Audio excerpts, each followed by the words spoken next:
Carpe Diem means making the most of every day, making the most of every moment. And that means with whatever shows up. And, you know, right now, cancer showed up.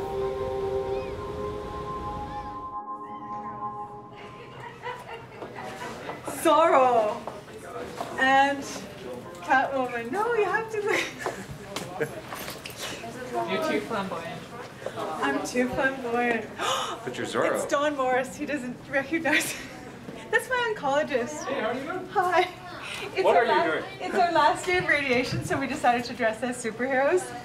Caleb, this is my oncologist, Dr. Morris. Hi. Nice to meet you. It's okay. So yeah, I superheroes. thought you were looking for a banker. Hey, you look good. See, oh, don't I? I know. Okay, let's go, Missy. Love your hair. I know, that's one of our It looks great. That's Really Isn't it nice. beautiful? How's it Ooh, feel? Here we go. Yeah. Okay, let's go. This is perfect. Come back. This song We have is to go and get perfect. podcast anyway. Oh, okay. The song is perfect? Perfect. Okay, good.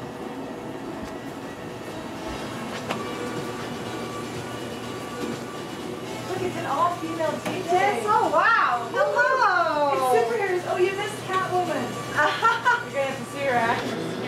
Tail over here. Put your tail on top. That's good. On dots, no shits, and no synergy. One more time. One more time. One more time. Celebration. Do it, do it like that. Kayla. Yay, it's over. Yeah, one more, hey? Yeah, one more field after this.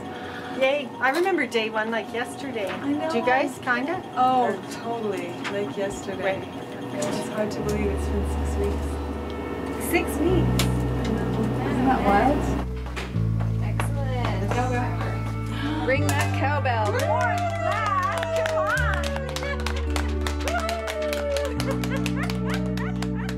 Good for you.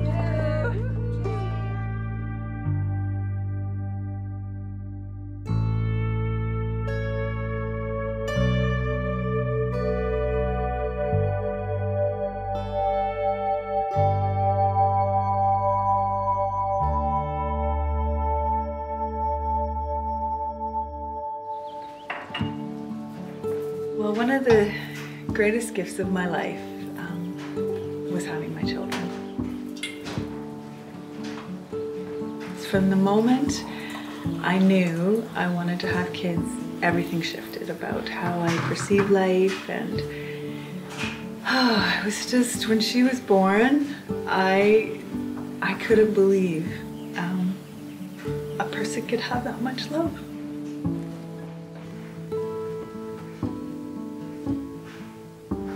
Just to hold her on my chest, and it was just magic.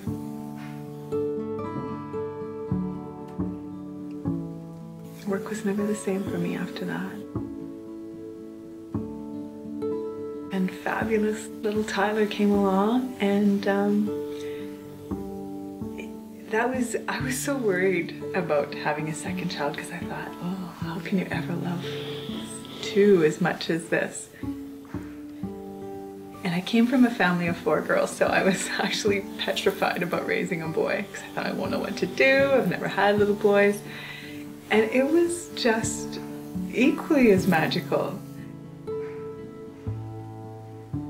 We moved to the lake after he was born, and had the most incredible summer with just this perfect little family, this beautiful little 3-year-old daughter and this newborn little young man, and it was heaven.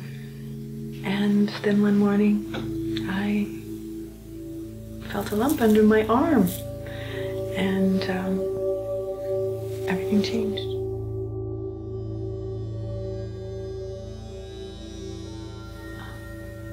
And then it was just a whirlwind. Chemo and surgeries, and other people looking after him because I was too sick.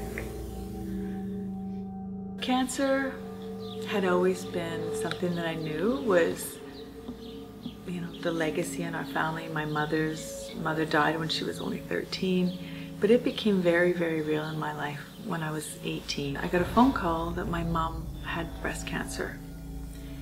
And that, I mean, that's very real when your mother tells you that she has cancer. Then my sister Connie was diagnosed with leukemia 2 months later, and 2 months after that my sister Wanda was diagnosed with brain cancer.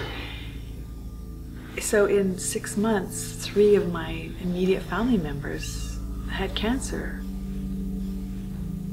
I had to watch my sisters who were 15 and 17 die of this disease. That's when it became very real to me, that this was something that my family had to deal with in a different way than most.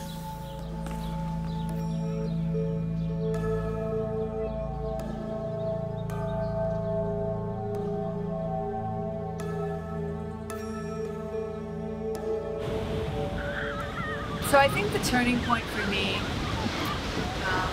was really reaching bottom. Just knowing that I was completely powerless over this disease, over so many things in my life.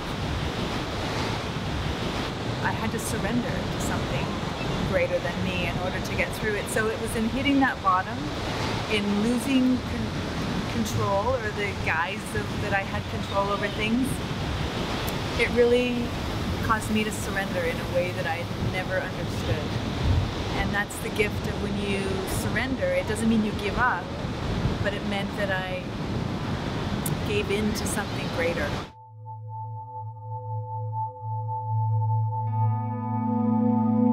So when I had the car accident in March, I was experiencing a lot of pain in my back. And so, of course, I went to the doctors, did the x-rays, did the things, and they're like, well, of course, it's just the car accident. It takes a long time to recover. I knew it wasn't right. I knew that this pain shouldn't be deepening. And there was a lump that was starting to rise in the back of my back, and there was lots of things that in my soul, I knew this wasn't right.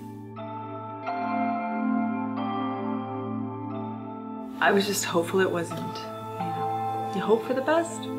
But as soon as he saw me, I knew, and I looked in his eyes, that it wasn't going to be good, because he knew the same thing.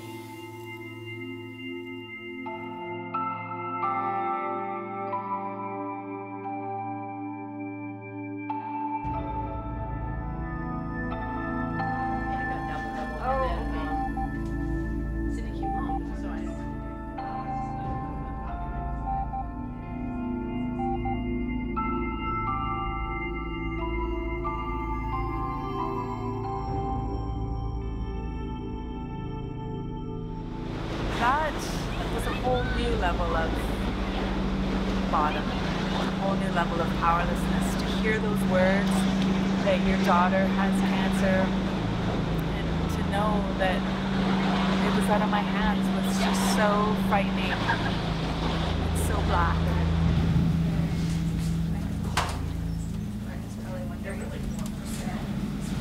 The choice I made was to look it in the eye like I'd done every other bottom and just say, you know what?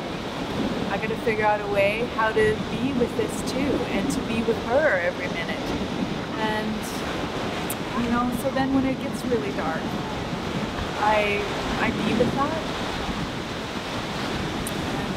And then I take in a breath and I realize the gift of what I have in having her and all the beautiful people in my life and my amazing son.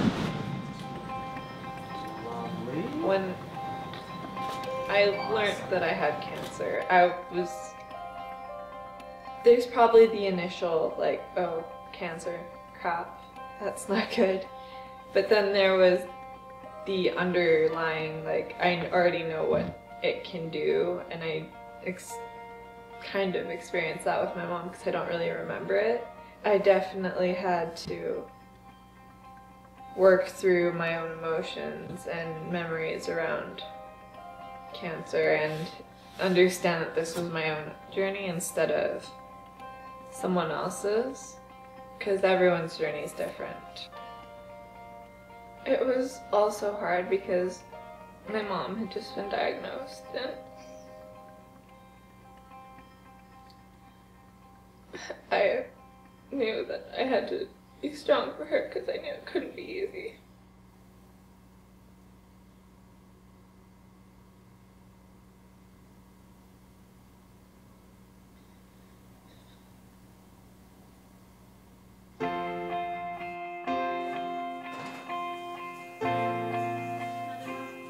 There's that sound.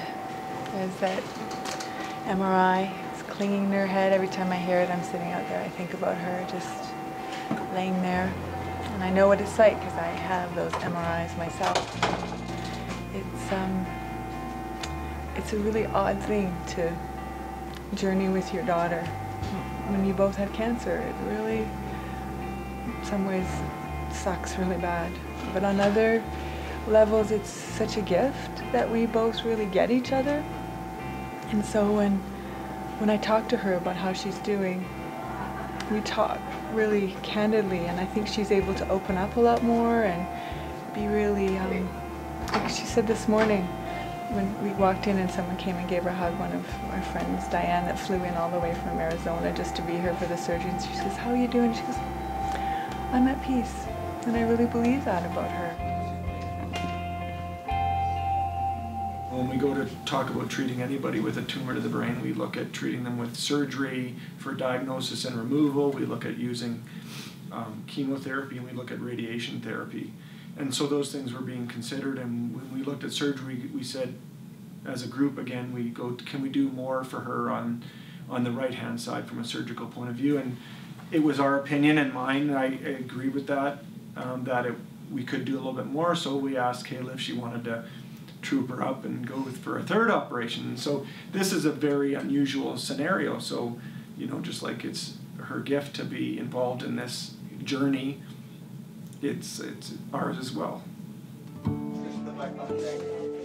She is seeing things differently than she did the first go around because of this relationship with her daughter, who, you know, she's so close to and has been diagnosed with, you know, cancer as well. It just has taken her to a deeper level, and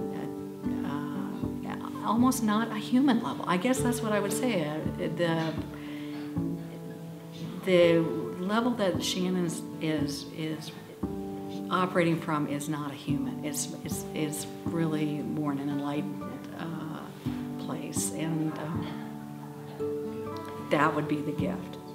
Is that she has reached what so many of us, you know, would want to reach, but it comes from the agony. We talked last night, just the two of us, about the agony and the ecstasy. There's this ecstasy from the deep, deep love and emotion that you can't feel any other way than being enlightened, but the agony of watching your daughter struggling.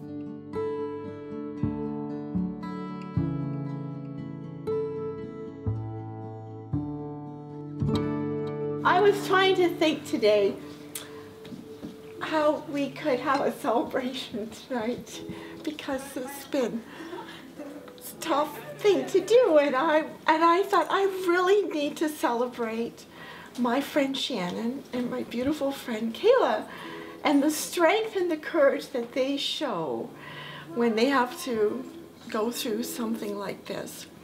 And so it seems kind of, on one side of it, it's kind of unfitting to have a bottle of champagne in honor of you shaving your hair, but it's really very fitting to have a bottle of champagne, a toast to you for the courage and strength that you need to do what you need to do. You're making the way for a new, stronger, more powerful way of being. And I celebrate you and your mom, and I love you more than anything. And we want to toast each of you for being such an important part of our lives and supporting us, and that in the great times and also in the hard times. This is hard. But as my girlfriend just sent us, saying life isn't about waiting for the storms to pass, it's about learning to dance in the rain. So, we're going to do a little dancing during the storm. So, thanks for being here for us. She gets one of those fluffy gold keys. Your turn. It's my turn. Oh yeah! At least it's my treat. Oh, Cindy, say that. Cancer really brought that to the surface, that if I didn't deal with what was within me, I wasn't going to heal from this disease. And there was this doctor that I had done some work with in New York, and he said to me, when you get a cancer diagnosis, you'll make a choice on whether you live or die. And by that I don't mean the length of time that you have. It'll be a choice on how you live your life. And from that moment on, I really realized that I had a choice. And that is what shifted for me, is to be intentional about what choices I would make. It didn't mean that I could change what was happening around me or how long I would live, but the choice would be how I would live my life and the quality and the people. All right, Tyler, yes! Yes! You're doing it! That's awesome! The gift of cancer for us, for me, was that, you know, I didn't take it from I mean, of course there's fear around it, but I don't live from that place. I live from the place of what's next is, right now I'm at a beautiful beach and loving every minute of it with my kids. We're, you know, we have a whole bunch of doctor's appointments next week. I don't know what they're going to tell us, but if I sit there and worry about that, then it's how can I take in the beauty of the sun and the waves and the sand and the incredible gifts right now.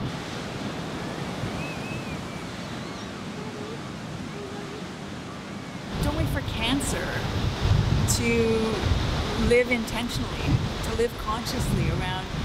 We each have a choice every moment of how we're going to react to a situation, how we're going to respond to those we love, how we're going to connect with others.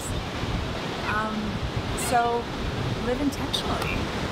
And that's what's next, is right now I'm just loving this moment and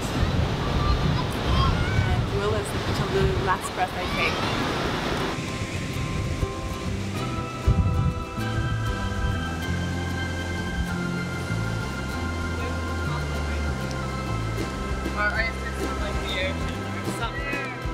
Carpe Diem, dude!